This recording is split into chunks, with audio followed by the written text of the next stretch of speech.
Is another reading from the Science of Mind magazine, The Daily Guides, courtesy of Creative Life Spiritual Center in Spring, Texas. My name is David, and I am one of the ministers there. We have 4 ministers, 3 located here in Spring, Texas, and 1 located kind of between California and the Northeast. Today's topic is one that has been around, I think, as long as money has been around, which goes back thousands of years. So let's just dig into it and see what happens. It's called the energy of money. First quote is from David Nagel. I've heard of him, but I didn't look him up to give you a broader description. Your money determines what you earn. Your money story determines what you earn, how you live, and the impact you can make. Your money story determines what you earn, how you live, and the impact that you can make. And this is Ernest Holmes. He says, the reason we do not demonstrate more easily is that the objective state of our thought is too often neutralized by the subjective state. There is more fear of poverty than there is belief in riches. As long as that fear remains, it's sure to produce a limited condition. Whatever is subjective must objectify. Okay, so what he's saying here, in case it needs any explanation, is that yes, in your conscious mind, you want some more money. But if your deep-seated beliefs in your subconscious are such that you don't truly believe that at a deep subconscious level, then it's not going to happen. So what we have to do is change our subconscious, our subjective way of thinking. Because Holmes says that what is thought and felt deeply within the subconscious is going to materialize. He called it objectify. So, and that's from The Science of Mind, textbook, page 79. And this is from Reverend Jim. And bear in mind, everybody has a different view about money. I mean, some people don't care less about it, in a way. You know, people who go and live in monasteries or nunneries, convents, whatever you want to call it, all these institutions, theoretically don't care about money. Theoretically.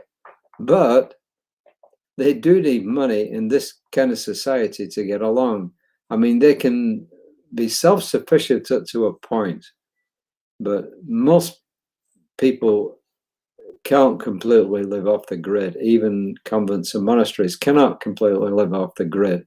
So to some extent, it affects everybody.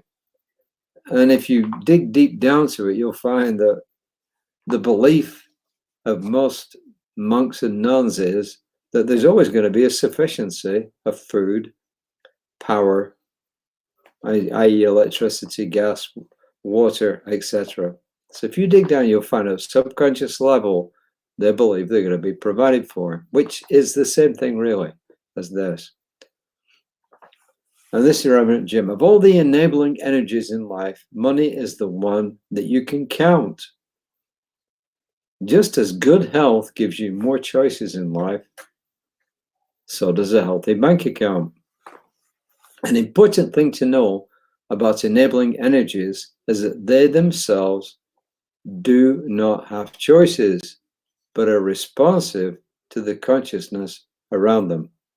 So we can manipulate energy, and the way that we do it is through our beliefs. Your consciousness of health or money or freedom determines how those energies show up in your life. And then he goes on to explain why a lot of us end up with most of us formed our beliefs about money as children. Few of us live our lives either far above or far below the general level of wealth of our parents. To do so requires a significant shift in consciousness, and such shifts are relatively rare and require conscious effort, i.e. affirmations, spiritual mind trainment, prayer. A sufficiency of money means you're able to obtain what you need and desire without a great deal of stress. In other words, it flows. It also means you have enough to share as appropriate. Most important. My late mentor, Bob Proctor, used to say that money is like blood. If it doesn't flow, it congeals. If the conversations around our dinner tables were about lack and limitation, we often built a consciousness that our access to money was limited. Until we dissolve these beliefs, we won't have easy access to money, or if we obtain money, we'll find it to be a burden. We must develop clarity about our relationship with money. My father and grandfather had a plumbing business. As you know, plumbers are never short of work. So in the second half of the 20th century, they were in a trade profession, whatever you want to call it, where they knew that money was always going to come in. Why? Because plumbers are always in demand, right? It's the same today. It was the same, 50 or more years ago. So there was never a consciousness of lack in that regard. However, in my mother's family, it was somewhat different. They weren't entrepreneurs. My grandfather, my mother's father, my maternal grandfather, went out to work for a living. His wife was somewhat of an entrepreneur. She was a store owner. She owned a small shop where she sold lots of diverse things. At that time, tobacco, candies, different kinds of water, bottled water, fizzy water, all the rest of it. But they weren't really entrepreneurs. So there was a difference of opinion there. When my father died, my grandfather sold the business and went off on his own. He didn't offer to share anything with us at that time. So we went to live with my maternal grandparents. And we went from being okay, knowing money's coming in, to, yeah, there's enough coming in, but we're kind of scraping by. And then when my grandparents died, it was just my mother who was the breadwinner, and she had to go out to work, and we really just about got by. But fortunately, some of my relatives didn't believe that, especially one of I called her an aunt. She was actually my father's cousin.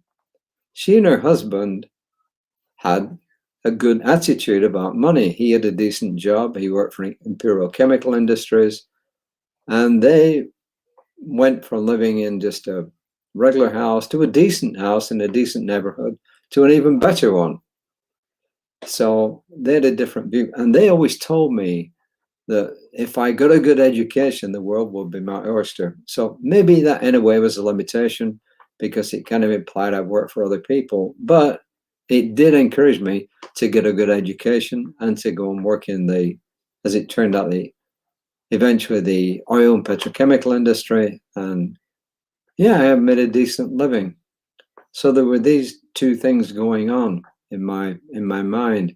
So I would say that when he's talking about what happened around the coffee table or the dinner table, the breakfast table, it was different in both my families. So I have used affirmations, and I have used lots of different tools to persuade myself, somewhat successfully, that I can get by okay. Am I rich? No. Do I have a heck of a lot more money than my mother did? Yeah, absolutely. But I've also inherited from her something else, which is what Proctor was saying about that money, when it doesn't flow, congeals like blood. And I do believe that what goes around comes around, and that if you have enough, you share. Whatever it is, you share food, you share money, you share to your different organizations, especially the spiritual ones. So it really is all about your belief system. So at the base of all of this stuff is belief. And it's belief that you'll always have enough and a bit more than enough, or well more than enough. And when you do, you can do what some of the great philanthropists do. You can share it with other people. So As usual, he's given us a bunch of affirmations. I split them up. I always do, because there isn't one, there's three. I have everything I need to support myself and my loved ones. I think that's cool. Money flows to me naturally, and I spend little time thinking about it. It's just there. Another good one. I see myself as prosperous and affluent in life. That's probably the best one because, why? Because affluence and prosperity don't just refer to money. They include money, but they don't just refer to it. They refer to quality of life as well, your health, your friends, your neighbors, your relatives, how you get on with them. So to me, prosperity and affluence are much, much bigger than just getting more money or resources that can be converted into money. So that's my spiel for today. Now I'm going to go off to the post office, mail something because I just sold something online, and yes, I got paid for it, which is kind of cool.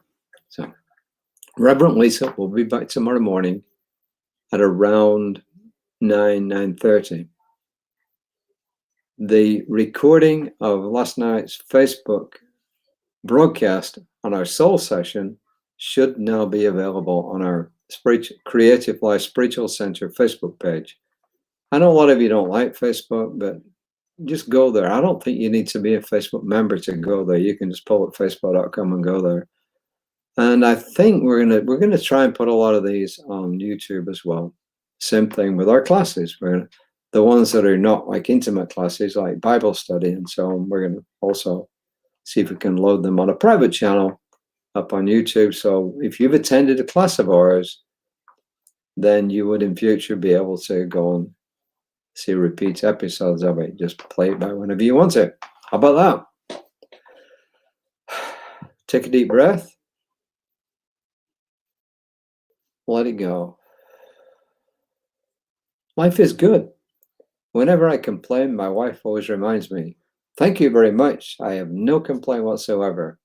Thank you very much. I have a sufficiency of all that I need, and it's always supplied to me. With those words, I just say namaste. See ya.